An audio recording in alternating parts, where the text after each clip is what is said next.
buenas tardes a todos.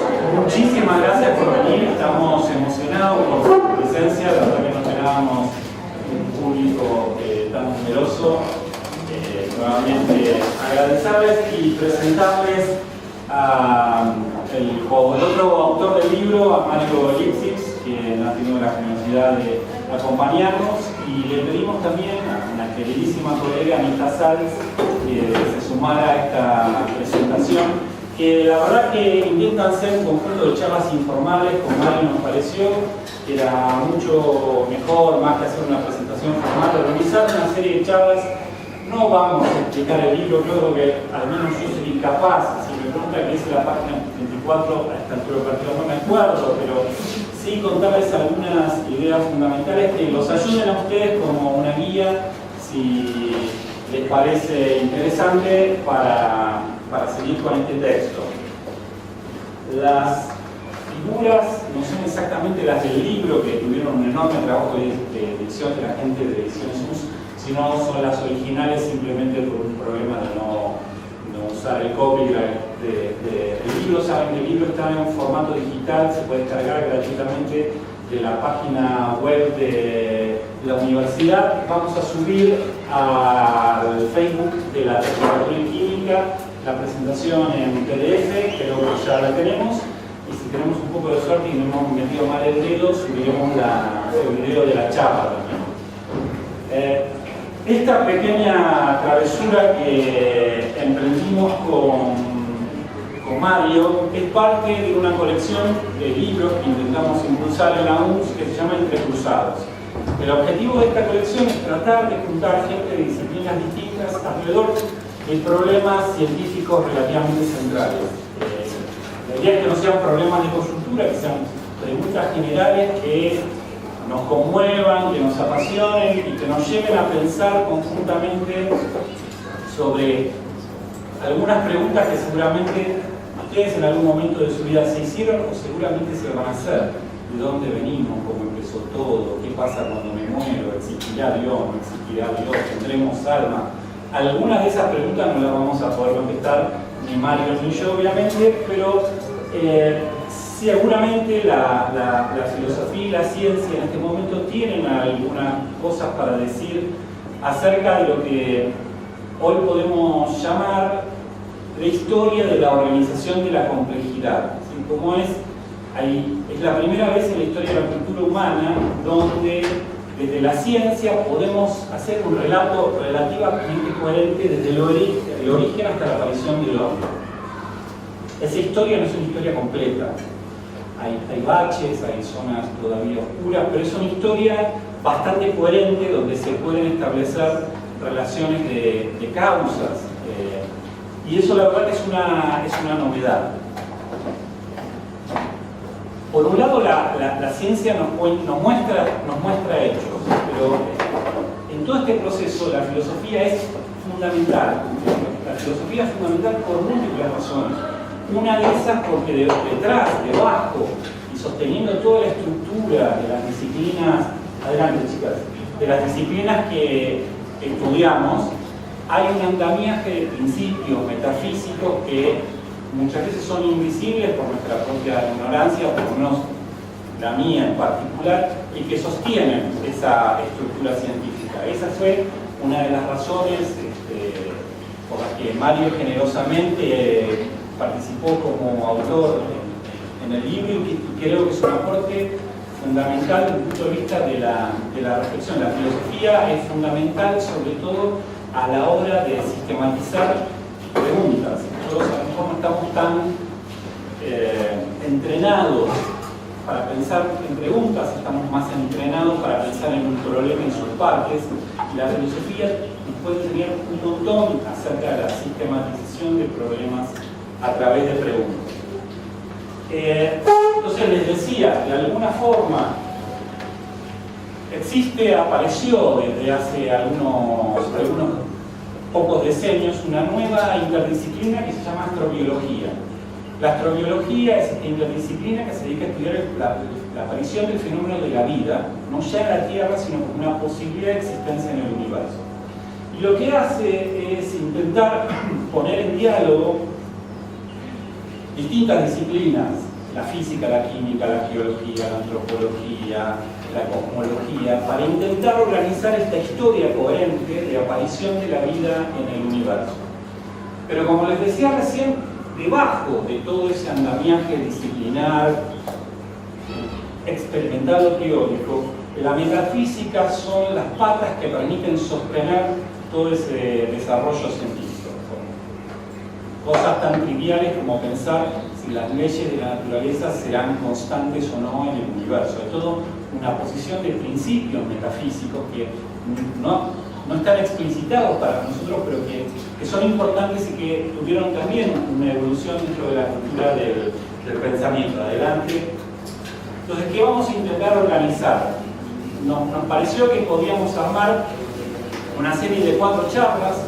En la charla de hoy vamos a hacer una muy breve descripción de los primeros 2 capítulos, contarles la historia desde el Big Bang hasta la aparición de la Tierra. En el segundo, desde la aparición de la Tierra hasta la aparición de la primera célula viva, que tiene nombre, se llama Luca. Y en la tercera, desde Luca hasta la aparición del hombre. Y en la 4ª charla, Mario nos va a hablar de la desaparición del hombre y de los principios metafísicos, de la reflexión más de la perspectiva filosófica. Como les contaba antes, la idea de hoy es contar grandes ideas generales acerca de los primeros 2 capítulos, y la verdad que me da mucha vergüenza hablar de estas cosas abriendo la sala a gente que trabajó en cosmología como Claudio Lassi.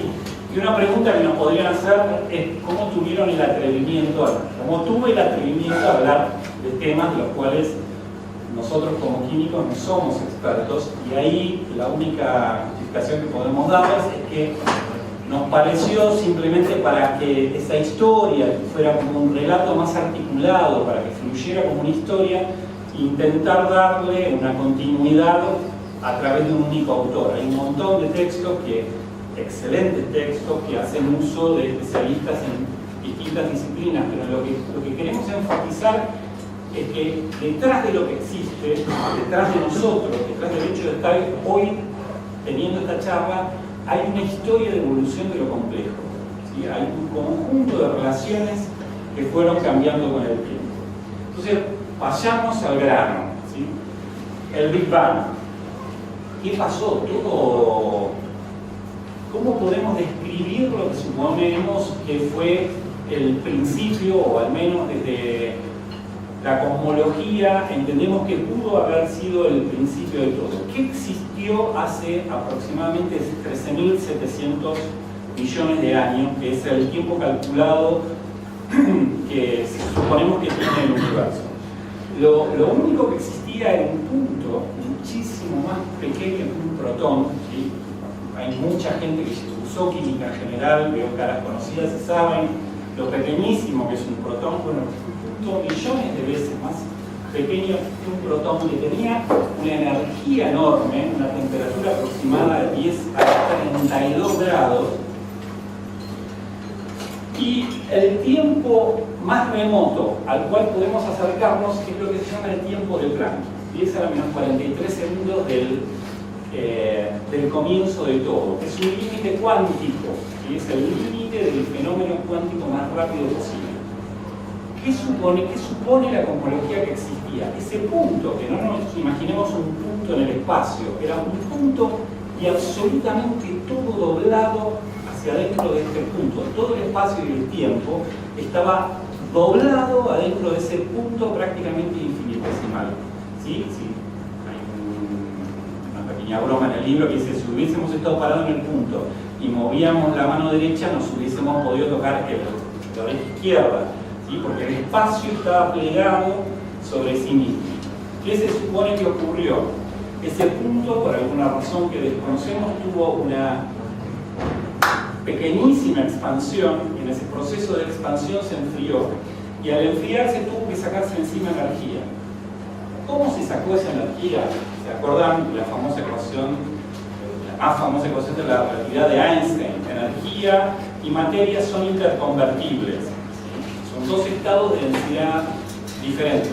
Puedo con energía obtener masa y con masa puedo obtener energía. Entonces, al microexpandirse, la energía sobrante se inyectó en ese pequeñísimo espacio, donde lo único que había, aparte de esa enorme cantidad de energía, era un campo de partículas.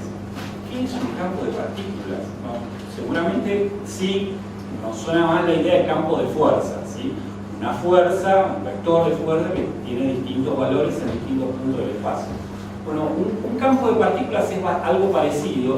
Imagínenselo como la posibilidad de existencia de partículas que tienen determinadas propiedades físicas, y solo determinadas propiedades físicas, ciertas propiedades de masa, ciertas propiedades de carga eléctrica. Si quieren lo podemos pensar como un conjunto de cajitas de zapatos vacías, una al lado de la otra, que tenía la particularidad de tener el valor de máxima energía cuando no había ninguna partícula en ese microespacio. Pero ¿qué pasa? La expansión liberó energía y la energía se inyectó en ese espacio de partículas y aparecieron las primeras partículas. ¿Cuáles fueron? Los bosones de Higgs. El año pasado y el anteaño tienen allá algunas sillas, sáquense una silla para estar más cómodos, ellos tienen una pila. No sé si se acuerdan de una discusión sobre las primeras evidencias experimentales en el coleccionador de hadrones, ahí en la frontera entre Suiza y Francia, que fueron muy importantes para confirmar la existencia de estas partículas, que fueron, también se llaman las partículas de Dios, porque fueron las primeras partículas que aparecieron aproximadamente a menos 43 segundos. ¿Qué pasa? Aparecieron partículas en ese espacio infinitamente pequeño y es como si de golpe hubiesen aparecido 300 personas adentro del 440. ¿Qué pasaría? Eso hace presión y efectivamente fue lo que ocurrió. Esa gran cantidad de partículas lo que hizo es provocar una enorme presión para que el espacio y el tiempo se desdoblara. X y Z, que estaba todo doblado sobre sí mismo y el espacio también, se expandieron. Se expandieron a una velocidad cientos de miles de veces más grande que la velocidad de la luz. Pero ¿cómo era que la velocidad de la luz era un límite físico? Sí, es un límite físico, pero para las partículas. El espacio y el tiempo pueden expandirse a velocidades mayores que la velocidad de la luz. De hecho, vamos a volver sobre eso en la tercera charla para justificar la existencia de universos múltiples, o la teoría del multiverso. ¿Sí? Fíjense que en tiempos mucho más pequeños que el pestañear de un ojo, el universo se empezó a expandir. Y al empezarse a expandir, se empezó a enfriar. ¿Y qué pasó? Empezaron a ocurrir una serie de interconversiones. Esa enorme cantidad de energía se transformó en bosones de Higgs. Los bosones de Higgs se empezaron a convertir en otra familia de partículas. Las primeras que aparecieron ahí hacia los 10 menos 32 segundos, o sea, 0, 32 ceros y 1, fueron la familia, los fermiones que tienen dos grandes grupos. Son los quarks y los leptones. Algo que no les dijimos cuando tuvieron química general es que los protones y los neutrones a su vez están formados por partículas más pequeñas que se llaman quarks, que existen como tríadas. Esas partículas aparecieron ahí hacia los 10 menos 32 segundos, cuando el universo ya se había enfriado a los 10 a la 26 grados. Y apareció otra familia que se llama leptones, donde está el electrón, nuestra partícula más conocida, y otras partículas más como neutrinos, no importa. Empezaron a aparecer procesos de transformación de partículas en otras. Al mismo tiempo, empezaron a ocurrir una serie de procesos entre partículas y antipartículas. ¿Cómo que es una antipartícula? Una antipartícula es algo exactamente igual a una partícula, nada más que tiene la carga opuesta, ¿sí?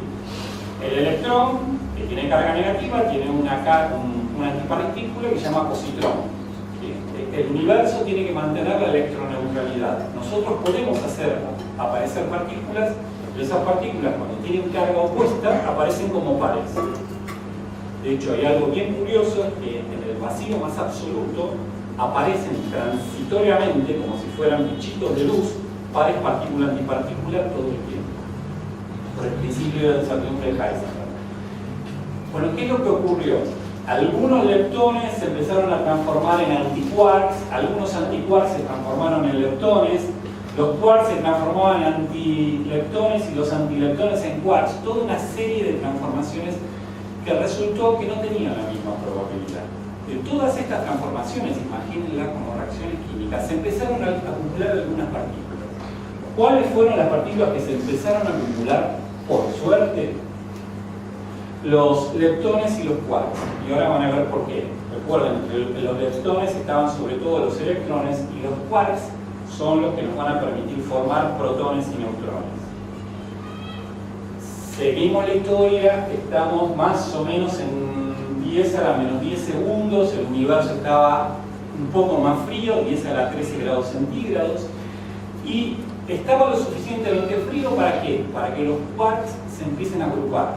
¿Sí? Los quarks pueden tener carga más 2/3 o carga menos un tercio, y los quarks se unen para formar lo que conocemos como protones y neutrones por una fuerza del universo que se llama fuerza nuclear fuerte. Entonces, cuando el umbral de energía del medio, siempre lo escuchamos, veo muchas caras de la tecnicatura, la energía del medio, RT, ¿sí? Nada más que T, en este caso fíjense que empieza a la 13. Bajó lo suficiente, empezaron a actuar las fuerzas nucleares fuertes y los quarks dieron lugar a protones y neutrones. ¿Sí?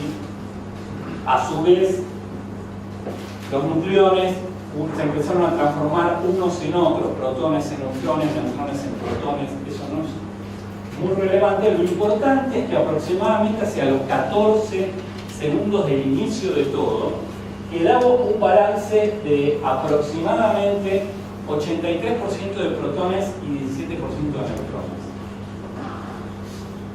Sigue la historia, recuerden que el universo se sigue expandiendo, se sigue enfriando, y ahora lo que empiezan a aparecer son combinaciones de protones y neutrones para formar los primeros núcleos atómicos. Un protón se combina con un neutrón para dar un núcleo de deuterio, el deuterio toma otro protón para dar un núcleo de helio. Entonces se formaron toda una serie de núcleos atómicos desde el hidrógeno hasta el helio, fundamentalmente. Solo los núcleos atómicos, ¿sí? En una ensalada de energía, electrones volando por todos lados, neutrinos. 14 segundos del comienzo. ¿Sí? Miren todo lo que pasó. ¿Qué pasa? El universo era tan denso en ese momento, había tantas partículas nucleares, tantos núcleos de helio, de hidrógeno, protones, electrones, que los fotones que había rebotaban, estaban rebotando todo el tiempo, la luz no podía escapar de esa cantidad de materia tan condensada. Pero al seguir enfriándose y al llegar aproximadamente a los 380.000 años del comienzo de todo, la densidad del universo bajó tanto que los fotones se escaparon. ¿Sí?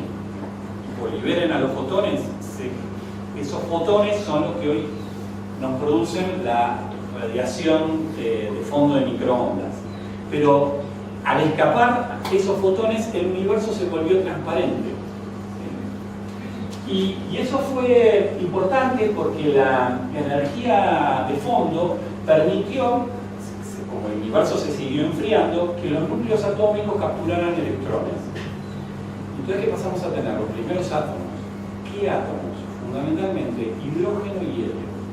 Entonces estamos más o menos hacia los 380.000 años del comienzo de todo, con un universo formado fundamentalmente por hidrógeno, por helio, más fotones desplazándose por el universo y algunas otras partículas. Pero lo más importante para nosotros es el hidrógeno y el helio. ¿Por qué? Porque ahora, al haberse enfriado tanto el universo, pudo empezar a actuar otra maravillosa fuerza de la naturaleza, que es la fuerza de gravedad. Y el hidrógeno y el helio empezaron a atraerse y empezaron a condensarse.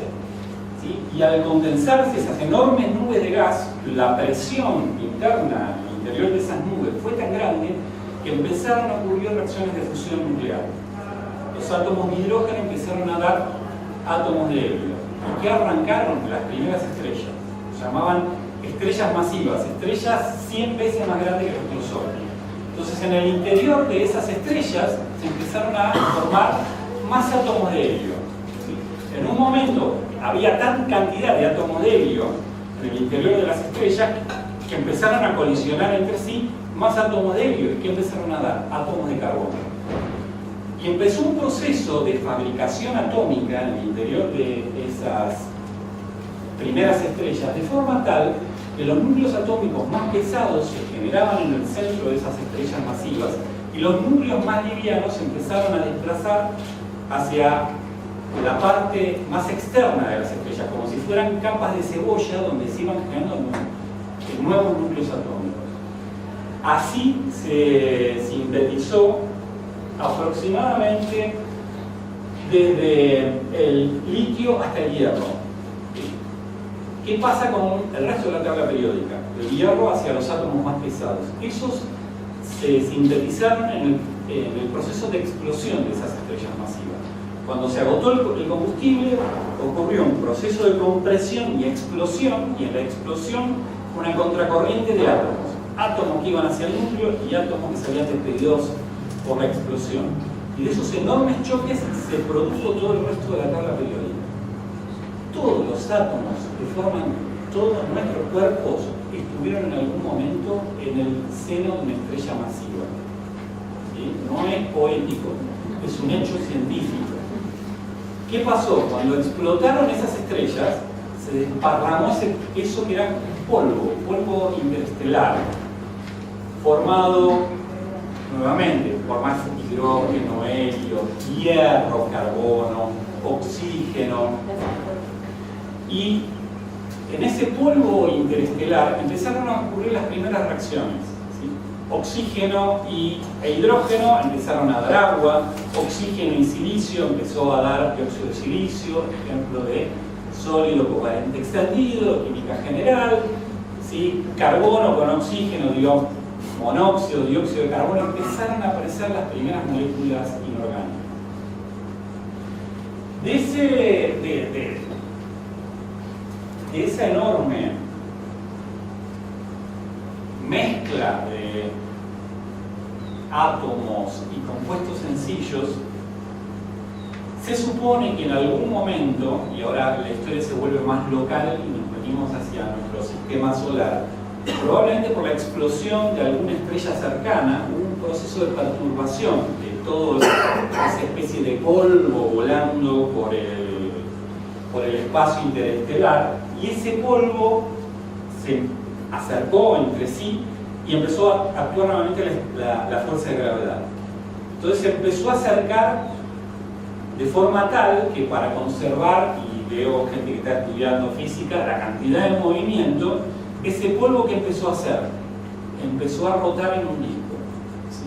Entonces, para mantener la cantidad de movimiento, el polvo empezó a girar en algo que se llama disco de acreción.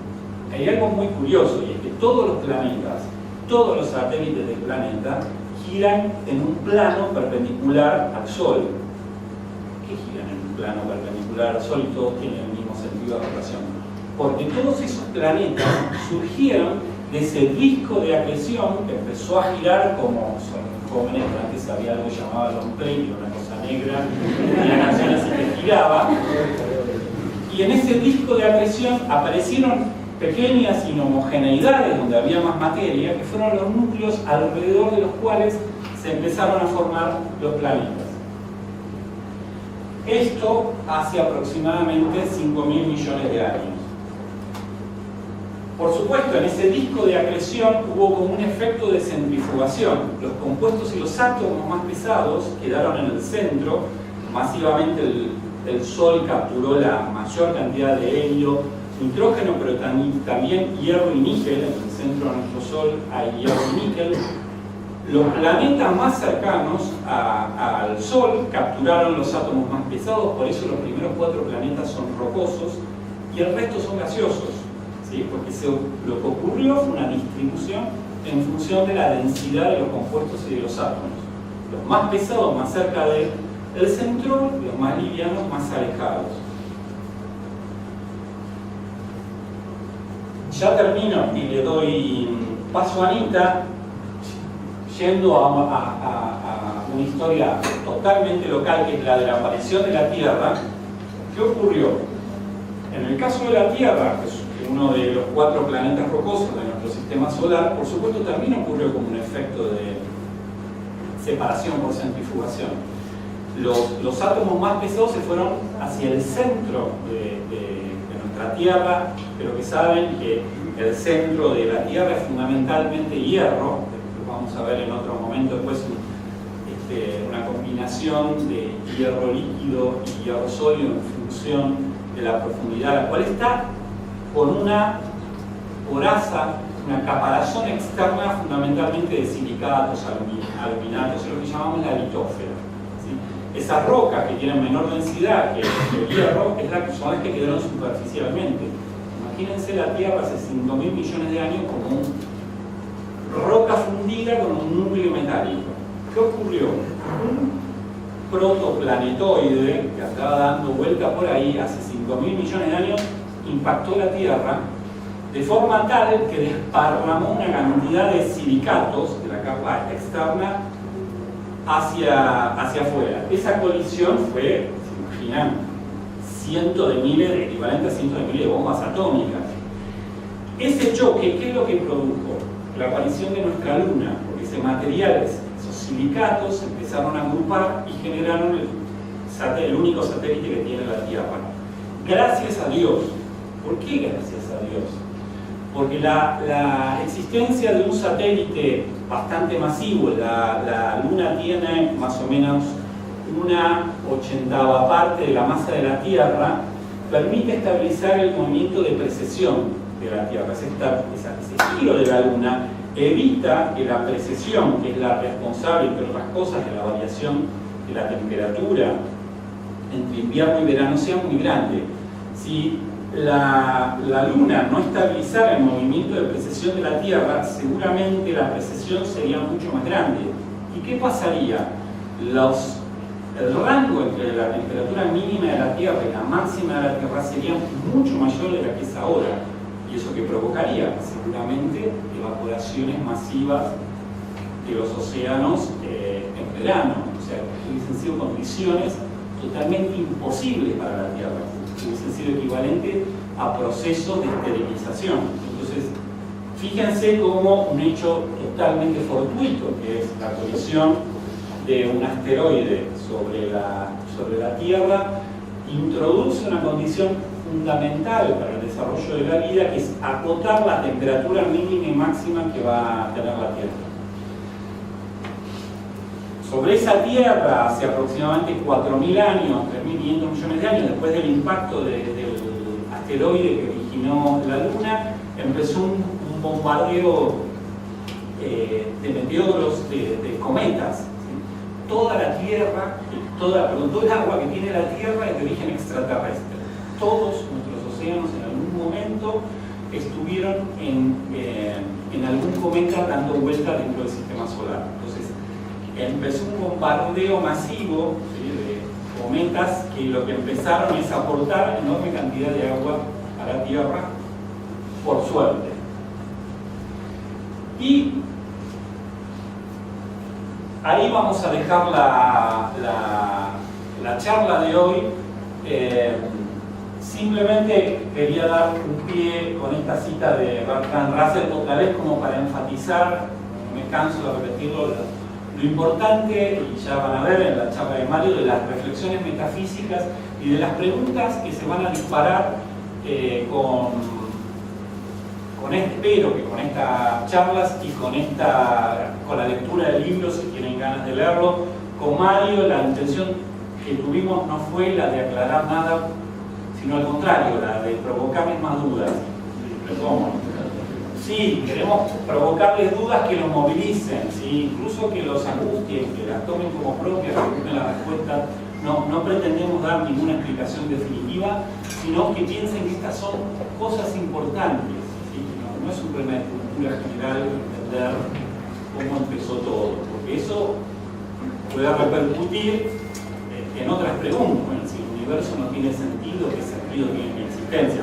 Solo por poner una pregunta, digamos, ¿no? Pero la idea es esa, y discúlpenos, generarles más dudas que las que pudieron haber traído al principio de la charla. Pero entonces le doy paso a Anita o a primero a Mario, que tiene clase, no sé si quiere hacer algún comentario. ¿Cómo? ¿Querés agregar un comentario? Es más angustia todavía. Es la función de la filosofía. Anita. Bueno, yo tuve el honor de tener casi la primera lectura de este libro. A mí me dieron el libro como para hacer la evaluación, para su publicación, y la verdad es que me pareció fascinante. Yo creo que poder leer estas cosas nos genera un montón de preguntas, nos satisface también porque nos enteramos de muchas cosas. A mí me parece absolutamente increíble toda esta descripción inicial que dio Javier. Yo ya a partir del momento en que aparece el átomo ya me siento cómoda como química, ya bueno, empiezo a entender un poquitito cómo funcionan las cosas, qué es lo que sucede, me puedo imaginar la nucleosíntesis estelar o algo así, un acto, una situación monstruosa en el universo, pero me lo imagino. Ahora, todo lo anterior, piensen que hubo cerebros humanos que fueron capaces de desentrañar estas cosas, de plantear teorías sobre algo que casi parece imposible, o sea que no tiene nada que ver con lo que es nuestra vida cotidiana, con lo que vemos los fenómenos habituales. Nos están describiendo una realidad que nos es casi imposible de entender. Esto de pensar que ¿qué había antes del Big Bang? Uno dice, bueno, la nada, pero la nada uno se la imagina como un cuarto vacío, en un lugar donde no hay nada. Pero si no hay nada, es que hay algo, está la nada ahí. Imagínense que esto es generar el universo, como les contaba Javier, a partir de un punto infinitesimalmente pequeño, y todo estaba allí. Todo el tiempo y el espacio. O sea, no existía tiempo ni espacio inverso ni fuera de ese punto. Y aparece el tiempo y espacio en el momento en que comienza a desarrollarse esta situación. Creo que lo más loco para mí, lo más fascinante de todo esto es pensar que hubo gente que fue capaz de hacer experimentos y obtener evidencias experimentales de estas cosas tan extrañas, ¿sí? O sea, construir, por ejemplo, justamente el sistema que permitió obtener los bosones y observar un bosón, y otras experiencias que están descritas en el libro que Javier les cuenta, y de situaciones de movimientos, de frecuencias de la luz, de cosas que se pueden observar como radiación de forma del espacio, y esto nos está dando evidencia de qué es lo que sucedió en esos primeros instantes en el universo. Yo lo que puedo hacer es, sinceramente, recomendarles la lectura de este libro porque me pareció sumamente interesante y realmente creo que es un honor poder disfrutar de esta lectura. Y me parece que ahora tal vez lo que puede ser interesante es que charlemos un poco entre todos, ¿no? Ver qué preguntas se les disparan a ustedes o qué cosas surgen a partir de esta charla, porque esto de la pregunta enunciada sobre los márgenes de lo posible, wow, ¿no? Qué fuerte que es esto, porque estamos casi en los márgenes de lo imposible, ¿no? Van a ver que en el libro también menciona un montón de casualidades, de situaciones que, como esto de la aparición de la luna, hubo un montón de cosas únicas, casualidades que se produjeron y que permiten que hoy estemos vivos y que estemos aquí y que podamos estar charlando y conversando. Bueno, no sé, algún comentario, alguna pregunta, alguna...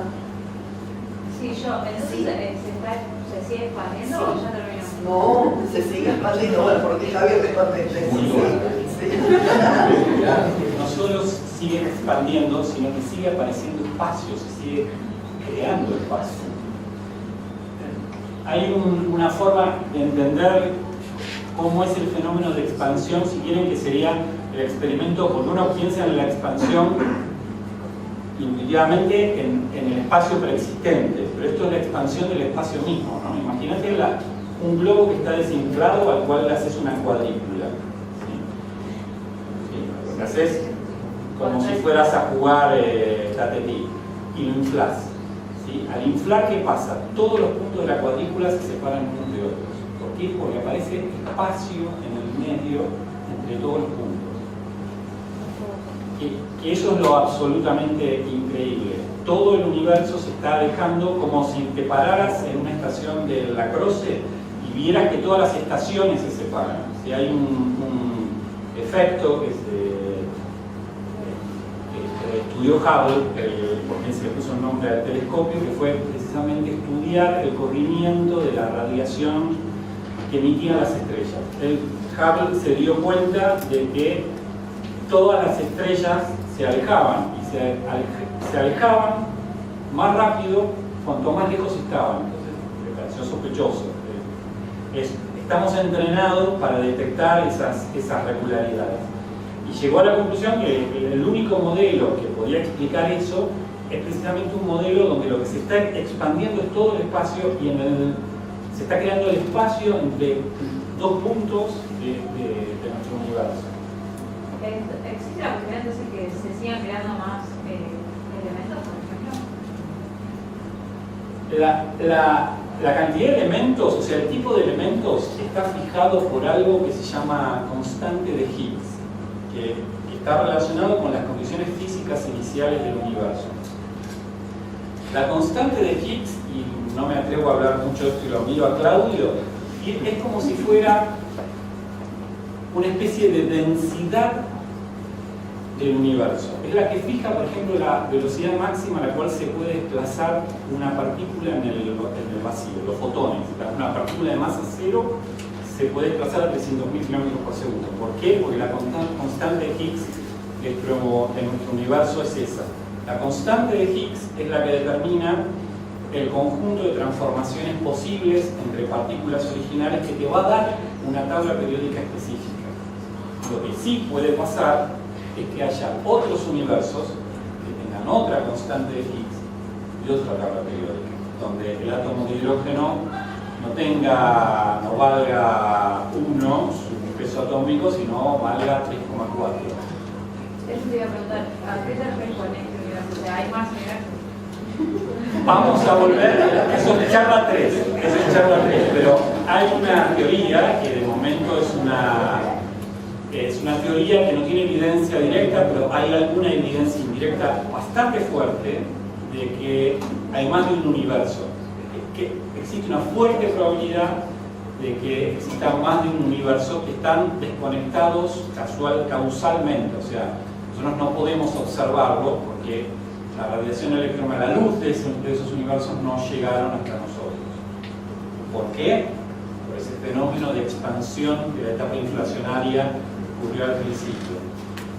Y esa teoría se llama teoría del multiverso. Hay un capítulo de Los Simpsons sobre eso, pero de eso vamos a hablar en la charla 3. Pero sí, es una posibilidad. O sea que es como si hubiesen pasado muchos Big Bang separados a la vez y cada uno creó un universo diferente. En realidad, la teoría más sencilla, más clásica, lo que dice es que hubo un único Big Bang. Lo que pasa es que, imagínate zonas de masa que se alejaron mucho más rápido que la velocidad de la luz. Tanto que la luz de acá nunca va a llegar acá. Entonces quedan desconectados, no los podemos mirar con un telescopio. Ese es uno de los modelos. Hay muchos modelos de multiverso. Hay otras teorías bastante más complejas, como la teoría de las cuerdas, que sí propone que el Big Bang es un colapso de membranas. Con eso no soy incapaz de decirle nada, se lo tiene que preguntar a Claudio, a los físicos de nuestro instituto, pero en el modelo más clásico, imagínense universos desconectados porque la luz de uno nunca llegó al otro. Están tan lejos que no podemos observarlos. Donde el conjunto de condiciones físicas iniciales no tiene por qué haber sido igual que en este.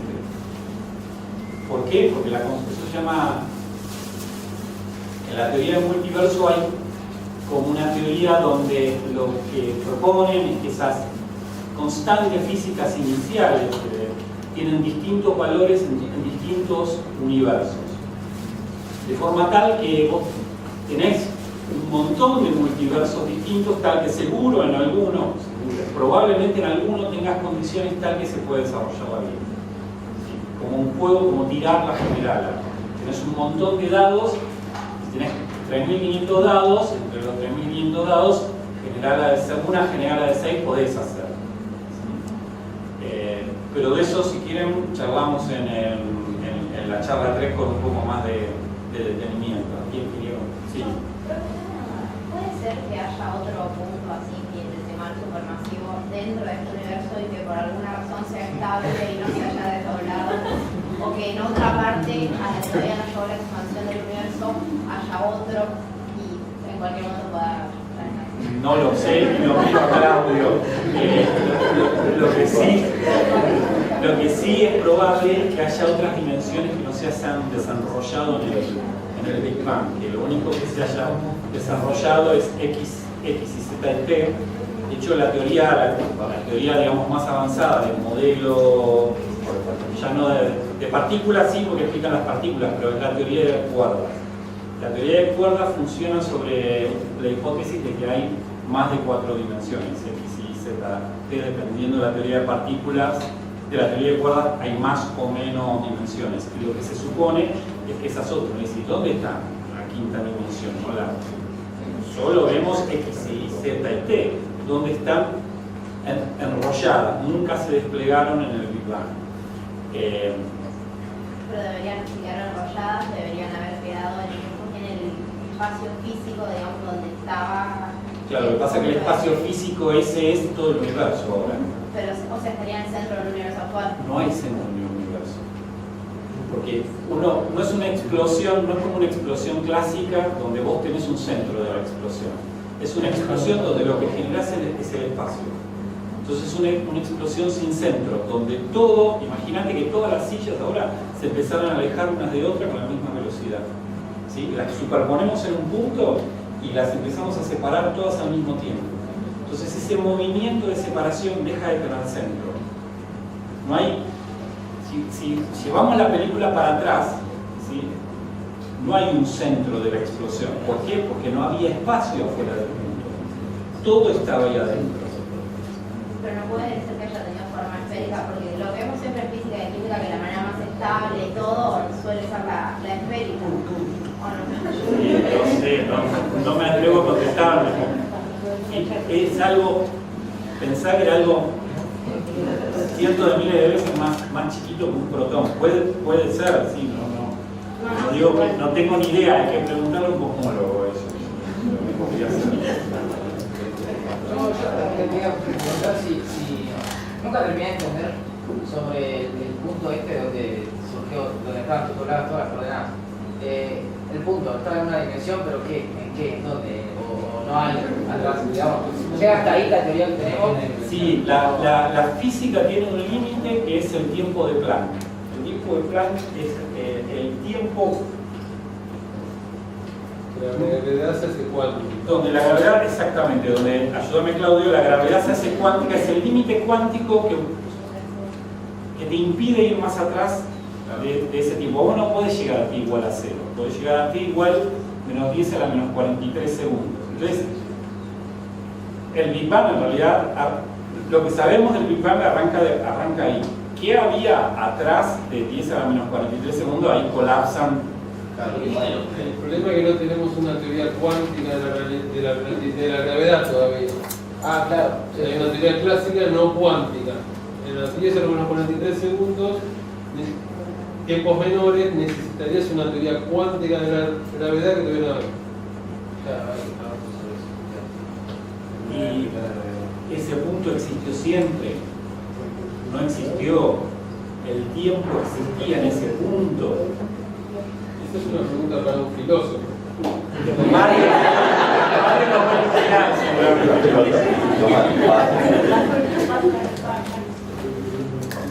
¿Alguna otra pregunta?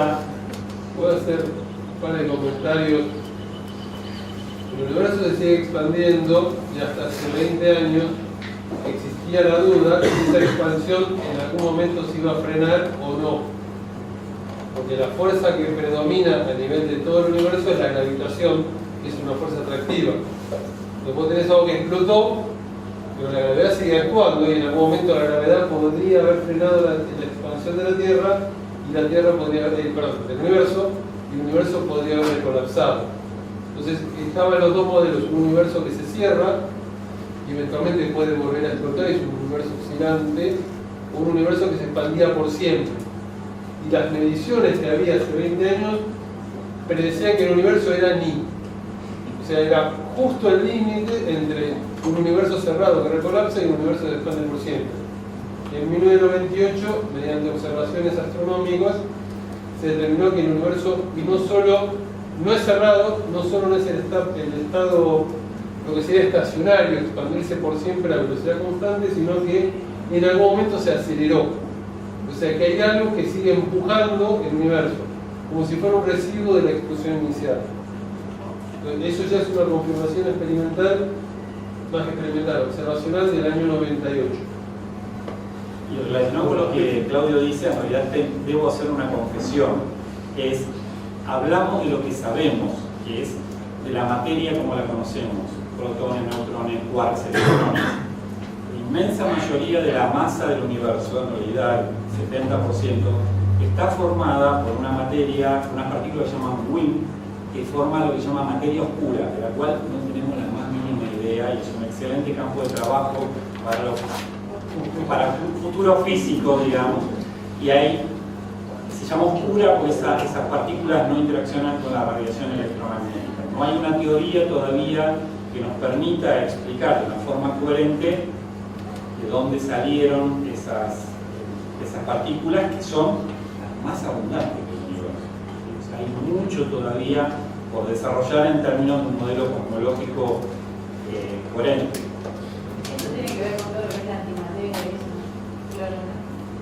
La antimateria es una antipartícula. O sea, si estamos en el vacío absoluto, imagínate que agarramos un cuadrado de 1 metro cúbico y con una bomba le sacamos todo el aire de forma que no quede ningún átomo de absolutamente nada e inyectamos energía, van a aparecer pares partícula-antipartícula.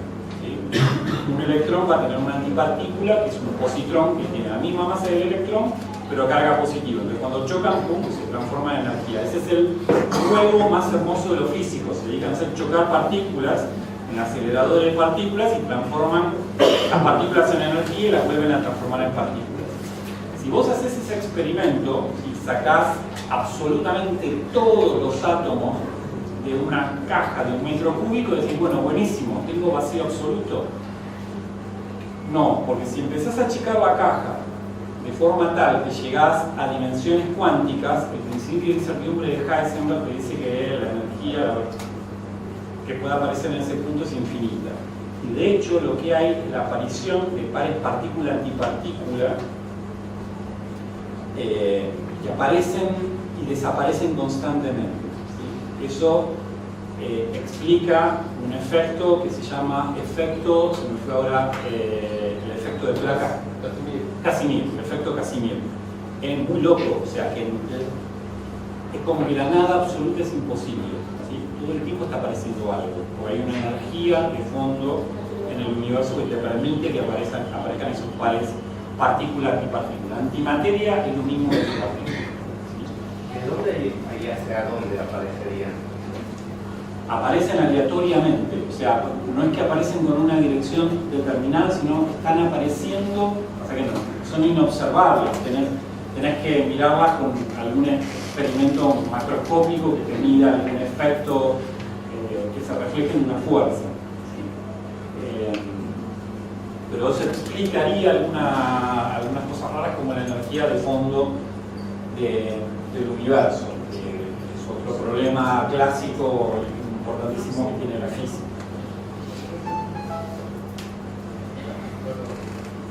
¿Puedo preguntar algo rápido, no? Sí, claro. No sé si es lo mismo de esta manera, es lo mismo que pregunté recién. Que habíamos dicho que estaba este punto donde surgió todo y que después en esa gran explosión se pudieron haber separado dos cosas y ahí se crearon esos distintos universos. Por eso no sé si es en la próxima charla. Mi pregunta es, ¿dónde estarían esos dos universos? Porque sería estar al punto S, o es de lo mismo eso que todavía no Están se o sea, están en el espacio físico, están en X, Y, Z y T. ¿Sí? Pero están tan alejados de nosotros que hay un vacío absoluto. No hay, la luz de uno no llegó al otro y la luz del nuestro no llega al de ellos ni va a llegar. O sea, como Hay la misma decisión. cuando se creó, Sí, cuando se claro, sí. cuando fue el desdoblamiento ese de los ejes, Hay se otras creó teorías, espacio, hay otras teorías en realidad del multiverso que proponen otros multiversos que no están en las mismas dimensiones. El más clásico es, imagínense como un mar de pelotitas, donde cada pelotita es un universo, alejadas una de otra de forma tal que la luz de ellas nunca llega de una a la otra. Entonces, como que no puedes saber las coordenadas que tiene. No sabéis nada de la existencia, es imposible saber que existe, pero no lo podés observar. claro, no se sabe. Porque lo que yo decía, si están los dos universos, están separados, ¿en qué están? Serían en ese espacio que se creó también. ¿Sí? Y esos Puede ser que universos exista un pueden- universo donde estemos nosotros, pero donde nuestra piel sea rosa. ponele. Claro, claro, sería otra cosa. Eso podría ser, digo, no es imposible físicamente. Claro. De hecho, vamos a ver las evidencias indirectas que hay para sostener esa teoría. ¿Sí? Que otra vez es una... No tenemos evidencia directa para afirmarlo, pero sí cierra con alguna evidencia razonable cosmológica. Bueno, sé que algunos tienen clase, así que les agradecemos infinitamente que se hayan acercado. Los invitamos para la próxima charla. En la próxima charla vamos a ver la aparición de LUCA, de la primera célula. Se llama LUCA por las siglas de Last Universal Common Ancestor. Los biólogos le pusieron un nombre. Y vamos a ver que todos venimos de LUCA. Así que...